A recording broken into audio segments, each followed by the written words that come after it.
Good morning, YouTubers. Welcome to the Proof Room. My name is Scott, and today we're going to go over the first step to building your very own still, your boiler.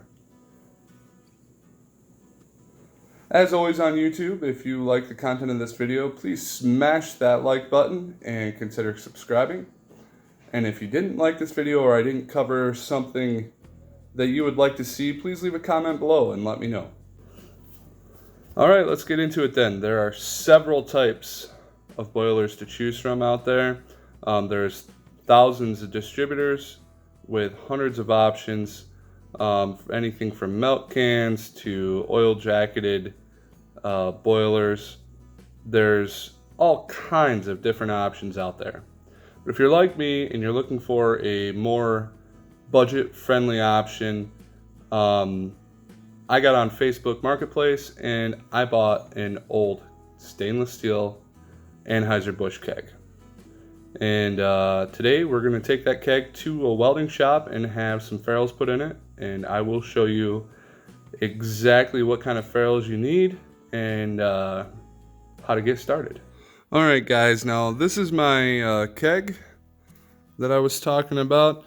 And as you can see, before I load this thing up and take it to the welder here, I have marked 2 holes, and I'm just going to tell them I want those in line. They're not perfect. And I have also marked the cutouts to cut everything except for the handles out of the top. And then a 4-inch hole there is a fill port.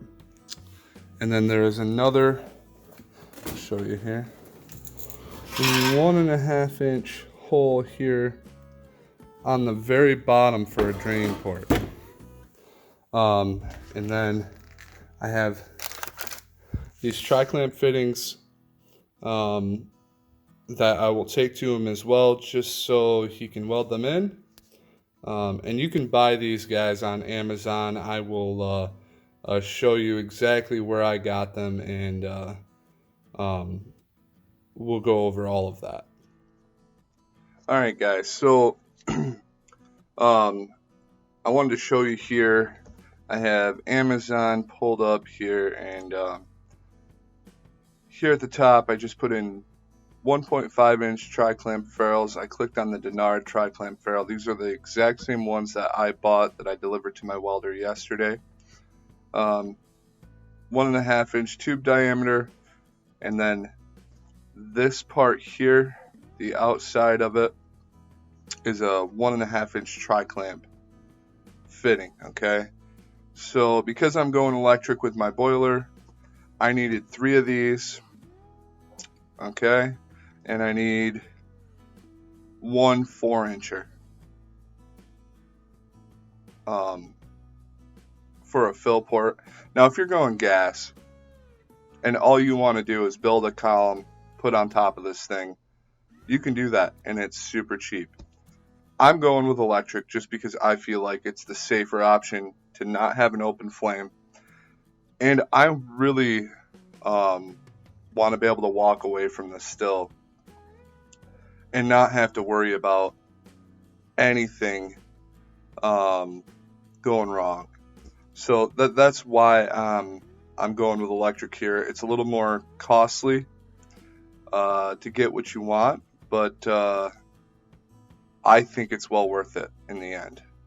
So I got 3 of these and 1 of these. Now you're going to need the tri-clamps to go with them. So you just put in tri-clamps, 1.5-inch tri-clamps.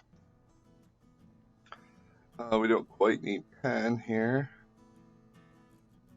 But here's a pack of 5 for $23 to come with the seal. Okay. And then we'll get a 4-inch.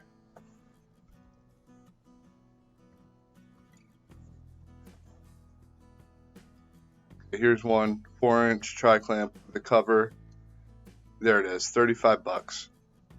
This comes with the cover, the clamp, and the gasket to go over your 4-inch tri-clamp. So that's what I went with.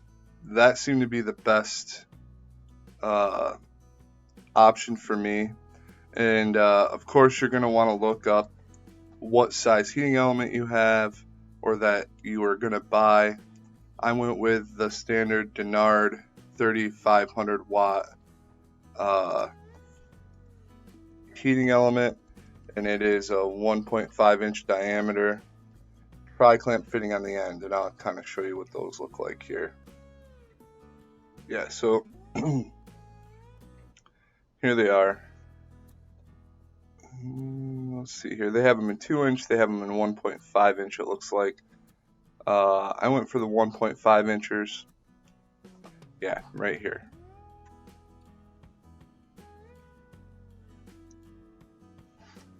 Alright. They come with this ferrule that goes on the back of them. And this is a plug and play option, really.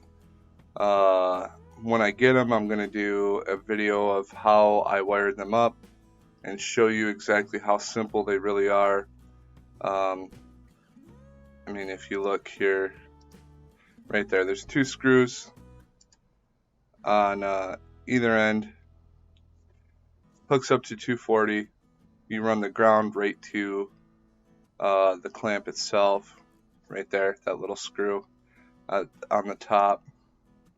So this screw here would be your ground, and then these 2 would both be power.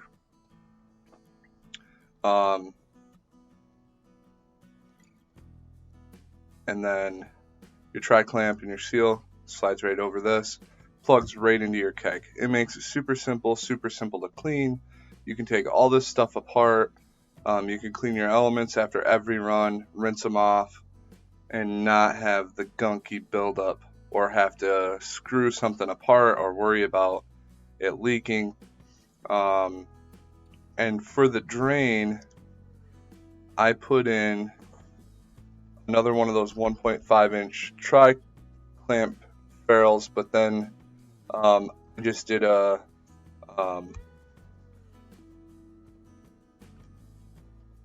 tri-clamp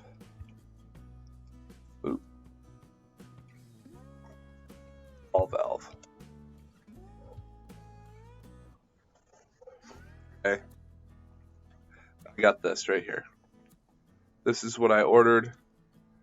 This thing here costs, I don't know, somewhere in the ballpark, $40. Okay, so $40 for this. It's stainless steel, it goes on the bottom of my keg, and I will be able to empty my keg out right into a 55-gallon bucket, and then dump the bucket into the drain. Or, you know, down the road, maybe I can figure out something to drain the keg directly into my house drain, to get rid of the back set. So yeah, guys, that's my setup so far. Eventually I'm going to put together a cost analysis here and how much I spent on my still, how much I've put together, and just kind of put together how much everything costs, because there is an initial startup cost here. Everybody in online forums says, oh, go with a keg still, you'll save money, it'll be the best. I don't think I'm going to save a ton of money in the end to get all the features that I want, but I'm learning something by building it myself. I'm learning something by assembling the parts, by going through everything I need, wiring my own 220 or 240 outlets. I'm going to do my own PID controller. All that stuff is going to be a learning experience, and that's what I like to do. I like to learn. Now, I've done all this with other projects by myself. I've never recorded anything, so you guys will be watching the first video here. Alright guys, so we went through everything that you need to start building your boiler. Once you have everything, you take it to your welder. It'll be a couple days. My welder said about 2 days, 3 days. He's a little bit behind, so he's got to catch up on some stuff, but he'll get it back to me here, I'd say Wednesday or Thursday, and then I'll show you guys what that looks like when I receive it. I'm also going to do a video on the cost of how much all this stuff costs. And hopefully while I'm waiting for the boiler to come back, I can get out in the workshop and start working on my column. So look forward to that video. As always, guys, if you like what you see, please subscribe. Hit the like button. Leave me a comment if I missed something or you want to see something else from me. Have an awesome week, guys.